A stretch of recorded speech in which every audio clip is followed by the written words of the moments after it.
Hi friends, welcome to our channel. So game changer cinema అనుకున్నంత రీతిలో box office దగ్గర perform చేయలేకపోయింది. కాకపోతే రామ్ చరణ్ గారి నటన గురించి ఎవరు మాట్లాడలేదు, కానీ ప్రతి ఒక్కరు మాట్లాడినటువంటి ఆడియన్స్ మాట్లాడినటువంటి మాట ఏమిటంటే ముక్త కంఠంగా చాలా వరకు కూడా నచ్చిన వాళ్ళు ఉన్నారు, నచ్చిన వాళ్ళు ఉన్నారు.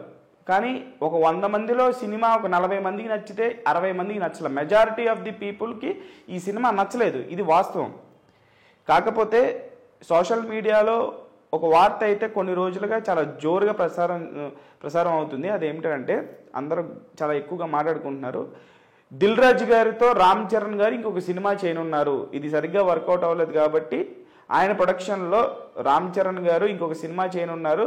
ఆ సినిమా తాలూకు డైరెక్టర్ ఎవరు, ఆ సినిమా ఎలా ఉండబోతుంది, బ్యాక్ డ్రాప్ ఏంటి, ప్రతిదీ కూడా మార్చి 27వ తారీఖున రామ్ చరణ్ గారి బర్త్డే సందర్భంగా అనౌన్స్ చేయబోతారు అనేటువంటి వార్త సోషల్ మీడియాలో మొన్నటి వరకు కూడా బాగా అందరూ మాట్లాడుకున్నారు.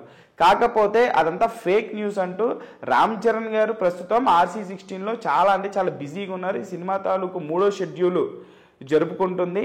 దీని తర్వాత వెంటనే RC17 అంటే సుకుమార్ గారితో ఆఫ్టర్ రంగస్థలం ఆయన పనిచేయనున్నారు. సో ప్రస్తుతానికి ఒక 4 ఇయర్స్ వరకు అయితే రామ్ చరణ్ గారు 16వ సినిమా బుచ్చిబాబు గారితో, 17వ సినిమా సుకుమార్ గారితో, ఇవి రెండు లాక్ అయిపోయినాయి. కాబట్టి ఒక 4 ఇయర్స్ వరకు ఆయన ఫుల్ బిజీగా ఉంటారు. ఏదైతే మనకు వార్తలు వచ్చాయో బర్త్డే రోజున దిల్ రాజు గారితో మరొక సినిమా ఉండబోతున్న డైరెక్టర్ అవన్నీ కూడా అనౌన్స్మెంట్ ఉంటుందని చెప్పేసి అనుకున్నారు. అదంతా ఫేక్ న్యూస్, అవన్నీ నమ్మద్దు. ఇంకొక సినిమా అయితే దిల్ రాజు గారికి అఫీషియల్గా అయితే రామ్ చరణ్ గారు చేయట్లేదు. ఏవైనా ఉంటే కనుక వాళ్ళే అఫీషియల్గా ప్రకటిస్తారు. సో ఇవన్నీ ఏదైతే వార్తలు వినిపిస్తున్నారో అదంతా ఫేక్ న్యూస్. సో ప్రస్తుతానికి రామ్ చరణ్ గారు అయితే 16వ సినిమాతో బిజీగా ఉన్నారు. దానికి సంబంధించినటువంటి షూటింగ్ కూడా చాలా స్పీడ్గా జరుపుకుంటుంది. ఆ సినిమా కథ కూడా ఒక మట్టి కథ అన్నట్లుగా తెలుస్తోంది. గతంలో ఏదైతే రంగస్థలం మన ఊరి కథ, మన మట్టి కథ చాలా న్యాచురల్గా ఏదైతే తెరకెక్కించారో ఒక బ్యాక్ డ్రాప్తో, పల్లెటూరు బ్యాక్ డ్రాప్తో, అదే ఒక రా అండ్ రస్టిక్ బ్యాక్ డ్రాప్తో ఒక నెక్స్ట్ లెవెల్ కథతో బుచ్చిబాబు గారు మన ముందుకు వస్తున్నారు. రామ్ చరణ్ గారు ఈ సినిమాలో చాలా థిక్ బియర్డ్తో అండ్ ఒక బల్క్ బాడీతో మనకి కనిపించబోతున్నారు. ఒక లార్జర్ దెన్ లైఫ్ క్యారెక్టర్ పోషించబోతున్నారు RC16తో.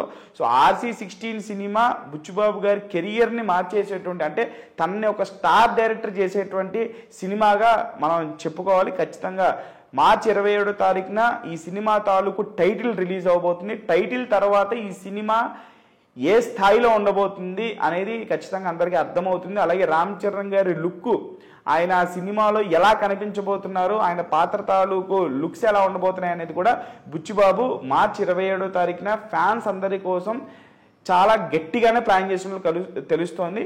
సో దిల్ రాజు గారితో సినిమా అయితే లేదు, అదంతా ఫేక్ న్యూస్. సో బర్త్డేకి రాబోయేది కేవలం రామ్ చరణ్ తాలూకు RC16 తాలూకు అప్డేటే, అదైతే అఫీషియల్.